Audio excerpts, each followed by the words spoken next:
ሰላም እንዴት ናችሁ? ዛሬም እንደተለመደው ስለ ልጆቻችን ትንሽ ላወራ መጥቻለሁ። ወይም ትንሽ ከእናንተ ልማር መጥቻለሁ እና ልጆቻችንን ተለይተን ለረጅም ሰዓት ወይም ደግሞ ለአንድ ቀንም ሆነ ለሁለት ቀን ፊልድ ሄደን ወይም ደግሞ እነሱ ትምህርት ቤት ሄደው ከትምህርት ቤት ሲመጡ በቃ በሆነ አጋጣሚ ተለያይተን ትንሽ ቆይታ ካደረግንና ከተገናኘን በኋላ በምንገናኝበት ሰዓት እቅፍ አድርገን በደንብ ሰላም ልንላቸው ይገባል ብዬ አስባለሁ። ምክንያቱም ለረጅም ሰዓት ወይም ደግሞ ቀናት ተነፋፍቀን እንደቆየን ለእነሱ ረሃባቸው ነው፣ ለእኛም እንደዛ። ስለዚህ በቃ በሀሳብ በተለያዩ ጭንቀቶች ራሳችንን ወጥረን ቢዚ ከምናደርግ ይልቅ በመጣን ሰዓት ሁሉንም ነገር ረስተን ልጆቻችንን እቅፍ አድርገን ሰላም ልንላቸው ወይም ደግሞ ልንስማቸው ይገባል ብዬ ነው የማስበው እንደኔ። እናንተስ? ግድ ይለናል ይመስለኛል፣ ግድ ነው ይሄ። ምክንያቱም ልጆቻችንን ያመጣነው ወደዚች ምድር ያመጣነው እኛ ነንና ከእኛ ሌላ ልጆቻችን ምንም የሚያውቁት ነገር የለም። እኛንም ፍቅር ልንሰጣቸው የሚገባው ልንከለክላቸውም የሚገባ እኛ ነን። በእግዚአብሔር ዘንድ ተጠያቂ በእነሱ በኩል እኛ ነን። ስለዚህ ልጆቻችንን በፍቅር እንያዝና በፍቅር እናሳድጋቸው እላለሁ።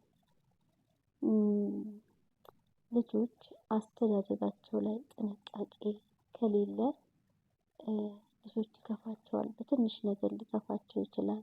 እንደኛ ቻይ ላይሆኑ ይችላሉ። በእድሜም ትንሽ ስለሚሆኑ ይከፋቸዋል። በቃ በትንሽ ነገር ስለሚከፋቸው ይዘናቸው ልንከባከባቸው ይገባል። ወይንም ደግሞ ልንችላቸው ይገባል። ምክንያቱም ካለኛ የሚያውቁት ነገር የለምና ወደዚህ ምድር የመጣናቸው እኛ ነንና። ስለዚህ ኃላፊነታችንን እንወጣ እላለሁ። እናንተስ ምን ትላላችሁ? ልጆቻችሁን እንዴት ነው እስቲ የምትይዙት? በፍቅር ነው ወይ? ዝም ብለን ነው ወይ? ቦታ ሳንሰጣቸው ነው ወይ? ሰጥተናቸው ነው ወይ? ኃላፊነታችንንስ እየተወጣን ነው ወይ? እናቶች፣ አባቶች፣ ልጆች ነገ የሀገር ተረካቢ እንደመሆናቸው መጠን ልንከባከባቸው ይገባል። እና እኔ ተሞክሮዬን የምነግራችሁ ምንድነው መሰላችሁ? ልጆቻችሁን ተለይታችሁ ለረጅም ሰዓት ከቆያችሁ በኋላ ስትገናኙ በአዲስ መልክ እቅፍ አድርጋችሁ በደንብ ሳም ልታደርጓቸው ይገባል። እንደዛ ነው እኔ የማደርገው ማለት ነው። ፍቅራቸው ምን ይሆናል? ይጨምራል። ለወላጅ ያላቸው ፍቅር ይጨምራል። ደስተኛ ይሆናሉ። ንጹህ አእምሮ ይይዛሉ። እድገታቸው መልካም ይሆናል። ምግብ ባይበሉ ራሱ ከፍቅር የሚበልጥ ምንም ነገር የለምና ፍቅር እንስጣቸው እላለሁ። እና ልጆች በልጅነታቸው ሲበሳጩ የቆዩ ወይንም ደግሞ ሲበሳጩ ያደጉ ልጆች ካሉ ህይወታቸውን እስከመጨረሻ ካደጉም በኋላ ብስጩና ወይም ደግሞ የጨለማ ውስጥ ህይወት ነው የሚኖሩት። ብርሃን አይታያቸውም።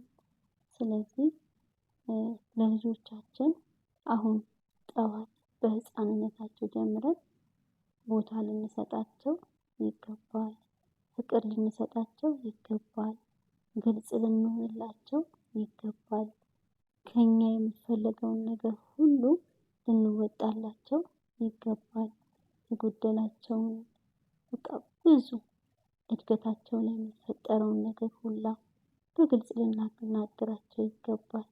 ምክንያቱም እነሱም እንደኛ አይነት ሰው ናቸውና ራሳችንን እንድተካን ሁሉ ኃላፊነትን ወስደን የእነሱን ጉዳይ ልናስብበት ይገባል ማለት ነው።